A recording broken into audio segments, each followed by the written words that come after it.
All right, let's dive right in. Today, we're unpacking a really fascinating dialogue that starts with a simple, almost throwaway question about video games, but wow, it quickly spirals into a deep look at reality, consciousness, and the choices we make when we think no one's listening.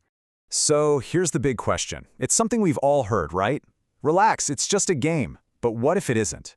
What if the way we play, the worlds we escape into, actually have a real, measurable impact on our spiritual growth?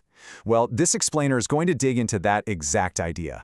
And this is where our story starts, with a high school kid named Evan, who's just had a major gaming victory. And he kind of mutters this to himself, more to justify what he's doing than to actually ask a question.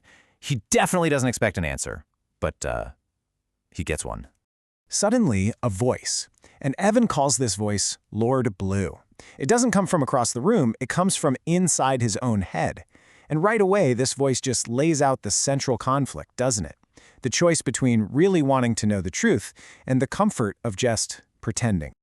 Okay, so let's get into this. Lord Blue's first point isn't even about gaming. Not really. It's about a state of mind, almost like a default setting in our brain, that they call the ignorance setting. Now, Evan, he immediately pushes back. He's like, hey, I'm not ignorant. I get good grades, I read books. But Lord Blue explains that we're not talking about intelligence here. This kind of ignorance, it's an active state, not a passive one. It's something you do. And according to the source material, it's not simple. It's actually a three-part system. So first, you've got just plain not knowing. Simple enough. But then you add a layer of false knowing on top. That's when you start believing a convenient lie. And then the final piece, the most important one, is actively choosing not to know. It's when you deliberately look away from the truth, even when it's staring you in the face.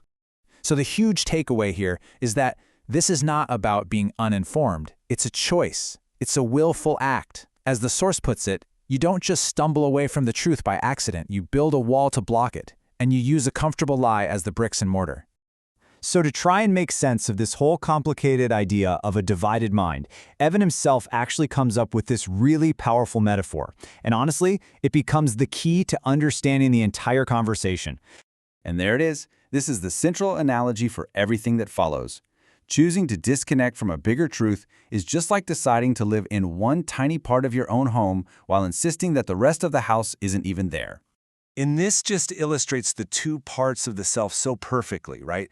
The whole house, that represents the soul consciousness. It knows it's part of a much bigger reality. But the basement, well, that's the ego consciousness. And it has the free will to doubt everything and choose to disconnect.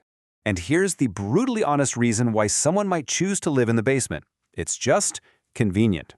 As Evan admits, all those tough questions feel like a problem for future me to solve. For right now, ignorance is just easier. So where do video games fit into all this? Well, according to the source, they provide the absolute perfect environment to make that basement feel less like a basement and more like a paradise. And this is how gaming becomes the ultimate escape. It's not just about relaxing, it's about stepping through a door, leaving the entire world of cause and effect and consequences behind, and just entering this perfect, curated reality where none of those rules seem to apply anymore. And I mean, look at this list. This is why it's so tempting, isn't it? That fantasy world gets rid of all the friction of real life. Everything that causes stress or takes real effort is just gone. And it's replaced with instant gratification and total control. It's pretty easy to see why someone would prefer the basement when it's decked out like this. So all of this leads Evan to a really critical question. The big one. If we spend enough time in the basement, right? If we believe in our fantasy world hard enough, can we actually change the whole house? Can our beliefs literally rewrite reality? He pushes the idea as far as it can go. He's basically asking, look, if enough of us get together in our own basements and we all agree on a new set of rules, can our collective belief actually overwrite what's real? The response that comes back from Lord Blue is, well, it's absolute. There's no room for debate, there's no gray area. The answer is just a clear, definitive, unshakable no. And this is the final, challenging takeaway. Our imagination is an incredible world-building tool. We can create literally anything inside our own minds. But, and this is the core of it, reality itself doesn't change. The whole house is still there, whether we're in the basement or not. Which leaves us all with a pretty big question, doesn't it? Are we using our games, our fantasies, to better understand the whole house, or are we just using them to make the basement a more comfortable place to hide?